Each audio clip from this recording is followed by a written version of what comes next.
오늘은 에서 곧 에돔의 후손들, 에서 곧 에돔의 후손들이란 제목으로 말씀을 상고합니다. 이제 잠깐 그 야곱의 그 가족들의 얘기를 잠깐 그치고 요 36장 한 장에서는 에서에 대한 얘기를 해요. 왜 그러냐 하면 이제 지금까지 아담, 이삭, 그 다음에 에서와 야곱 이렇게 3대로 내려왔잖아요. 그런데 하나님이 야곱에게는 바로 언약을 주시고 그 12아들을 전부 다 선민으로 받아들이셔서 이제 앞으로의 역사는 계속 야곱의 자손으로 내려갈 거예요. 근데 여기에서 탈락되는 사람이 에서잖아요. 그러나 하나님은 아브라함으로부터 이제 혈통을 이어가는 모든 그 자손들에 대해서 그 언약에서는 제외되지만 그 혈통의 축복, 아브라함에게 내리셨던 그 땅의 축복에 대해서 거두신 것이 아니에요. 그렇기 때문에 아브라함에게 축복하신 것은 이렇게 두 가지 방향이 있어요. 이 땅에서의 육적인 축복이 있고 또 하나 언약, 구원을 위한, 하나님의 구원을 위한 그 사람으로, 그 민족으로 이렇게 쓰임받는 영적인 축복이 있어요. 그래서 그 영적인 축복이 이제 야곱 쪽으로 내려가기 때문에 에서는 거기서는 끝나요. 그러나 육적인 축복은 끊어지지 않기 때문에 처음에 그 아브라함의 아들 이스마엘도 이렇게 족장을 이루고 번성했다는 내용을 소개했잖아요.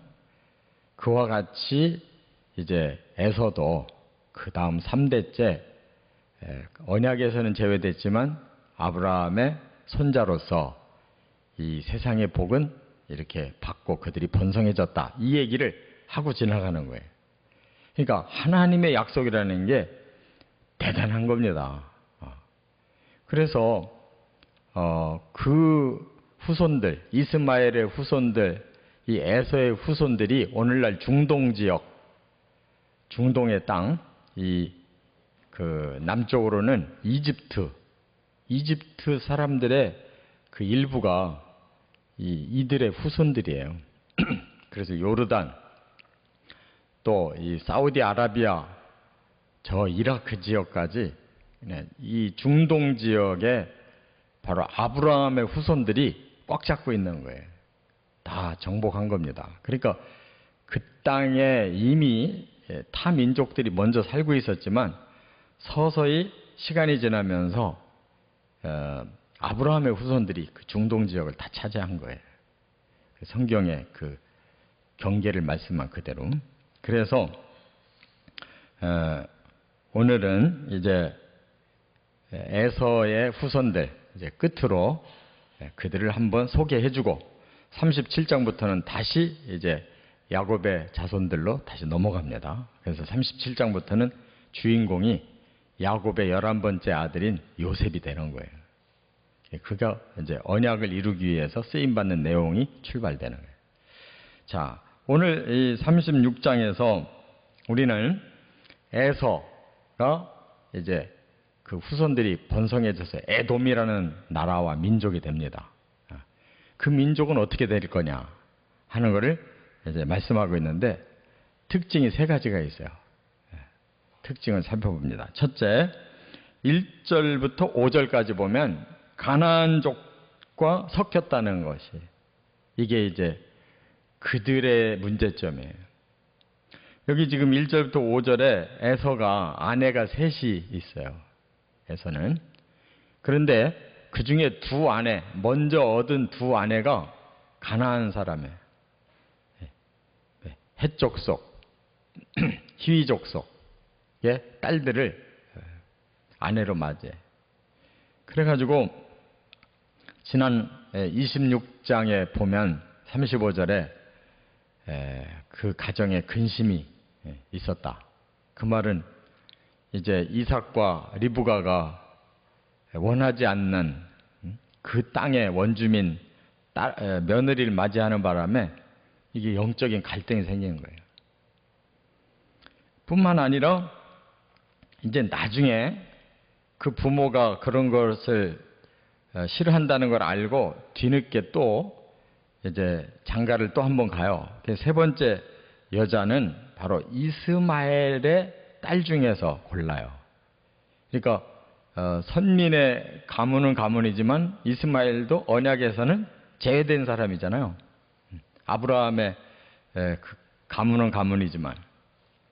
그래서 어떻든 이 에서는 정통한 가문으로 이어지질 않고 이렇게 겉다리로 또 저주받은 족속과 연결이 되고 이렇게 돼서 하나님의 영적인 그 일은 쓰임을 받지 못해요. 이게 다 자기가 이렇게 선택해 나가는 겁니다. 하나님이 뭐 예언했다고 해서 너는 이런 운명으로 살아라, 그거 아니에요. 성경을 잘 해석해야 돼요. 그래서 하나님이 예견, 미리 미래를 내다보시고 그들이 가는 길을 알고 예언한 거죠. 에서의 길은 그런 식으로 선택해 나가는 거예요. 그래서 이제 결국은 하나님의 그 영적인 그 축복에서는 스스로 제외됐다는 거 우리가 깨달아야 됩니다. 우리가 우리 자식들 결혼시키는 문제, 또 우리 자식들이 직업을 갖는 문제, 이것이 영적인 관점에서 벗어나기 시작하면 이제 계속 세상으로 가는 겁니다. 뭐 며느리까지 뭐 집안이 좋고 뭐 예쁘고 학식 좋고 했다고 결혼시켰는데 믿지 않는다. 그 속에 하나님의 영이 없는 사람이다. 그러면 세속적으로 가는 거예요. 또 직업이 어떤 직업이 뭐 굉장히 월급이 좋고 뭐가 어쩌고 하는데 주일도 못 지킨다 평생. 돈은 많이 버는데 장사는 하는데 맨날 주일날 장사해야 되는 것이다. 그러면 문제가 생기는 거예요. 그러니까 우리가 똑바로 방향을 잡아야지 하나님과 관계가 안 되는 방향으로 자꾸 잡으면 결국은 그 방향으로 가는 거예요. 우리가 한번 결정 잘못하면 우리 후손, 우리 후대가 삐뚤어진다는 걸 생각해야 돼요. 바로 에서가 그런 사람이에요. 두 번째, 6절부터 8절에 보면 가나안 땅을 떠났다는 거예요. 지금까지는 이제 에서도 그 이삭의 아들이니까 가나안 땅에 머물러 살았었는데 이제 야곱과 에서가 결국 갈라져요. 어떻게 갈라지느냐? 야곱은 밧단 아람에서 돌아와서 할아버지의 그 살던 헤브론 땅, 그 가나안 땅에 머물러서 그대로 사는데 오히려 에서가 나가버려요. 여기 7절에 보니까 두 사람이 다 소유가 너무 풍성해서 함께 거하기가 부족했다는 거예요. 그래서 에서가 나는 딴 지역으로 가 살겠다 하고 떠났다는 거예요. 떠난 쪽이 어디냐? 세일 땅이라네. 세일산. 그쪽이 어디냐면 지금의 요르단 남부 페트라 지역이라는 곳이에요. 그래서 에서의 후손 에돔 민족, 에돔 나라는 지금의 그 요르단 남부의 페트라 지역에 이제 거주를 하면서 거기서 나라가 형성돼요.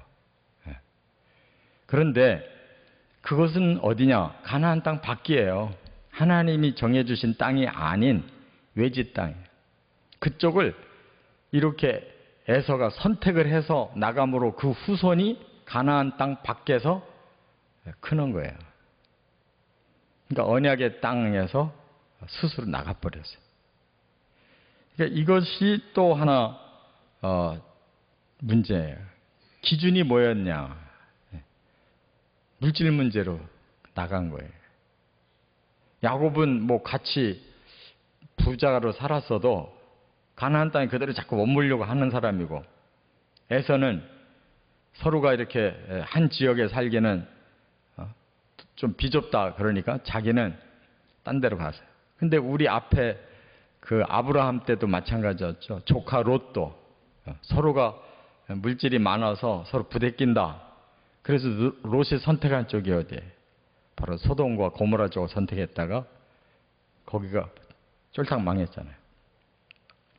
그래서 그 후손들이 이제 가나안 땅 밖에 모압 암몬 지역이 돼버리는데 이 사람도 그 밑에 부분 모압 암몬 그 밑에 부분 그 페트라 지역으로 자리를 잡아서 민족이 돼요. 그러니까 그 기준이 물질에 있었어요. 물질을 따라서 하나님 언약 밖으로 나갔어요.